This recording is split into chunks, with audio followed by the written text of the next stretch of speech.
We're here today because the Virginia War of 1812 Commemorative Commission is sponsoring a two-day legacy symposium to help Virginians, and especially Virginia teachers, understand why this event 200 years ago is so important. The only thing on which we can depend is the American people, the new nation under the Constitution. And we are to recognize in each and every instance what the interest of the United States could and should be. And that is what dictated what we did in this nation. A lack of confidence in foreign negotiations. We had to assert ourselves in some demonstrative fashion, and hence the war. This war of 1812, a war that we didn't want, in many ways that the British didn't want. There were opportunities for peace that were lost. And yet the war dragged on from 1812 until, well, officially it wasn't over until 1815. It is a war that raised, I think, consciousness about the paradoxes of freedom and slavery in a way that would increasingly over the next 40 to 50 years become very, very important.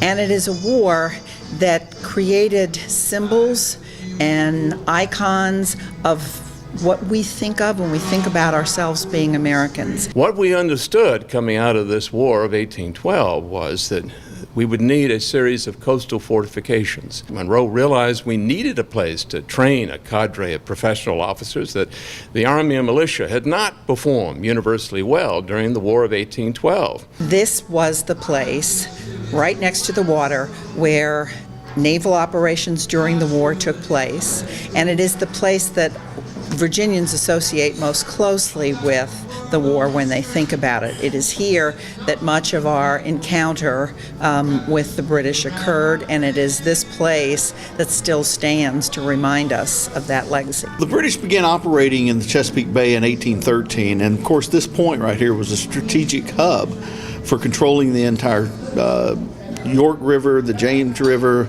and having access to the Chesapeake Bay. So at the time, there wasn't much of a defense here on this point. It's really a post-war development that they began creating a second fortification system, or the post-war of 1812 fortification system.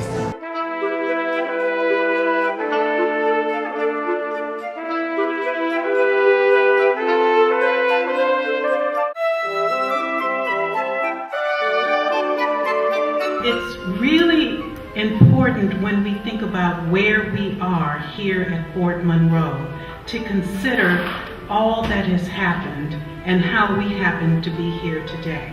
One of the things I hope that teachers will be able to take back to their students is how they can use the highway markers to illuminate this era in the War of 1812. One of the ways that we can sort of traverse the landscape today and reflect on the past through Virginia's historical highway marker program, and they're everywhere across the Commonwealth. You know, history may not repeat itself, but it does rhyme from time to time.